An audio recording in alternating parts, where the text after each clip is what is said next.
Mga kahulugan ng panaginip. Kung ikaw ay nanaginip ng isang ahas, maaaring may dala itong mensahe o babala tungkol sa iyong buhay.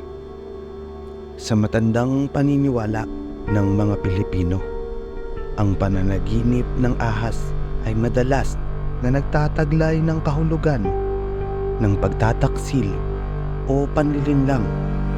Maaari ring maging kahulugan nito ng parating na pagsubok o pagkakataon para magbago. Kung ikaw ay kinagat ng ahas sa iyong panaginip, senyales ng pagtataksil o gulo mula sa taong pinagkakatiwalaan mo. Mag-ingat sa paligid at huwag basta-basta magbahagi ng mga plano. Pinapaligiran ng maraming ahas. Isa tong indikasyon na ikaw ay nakakaranas ng maraming problema.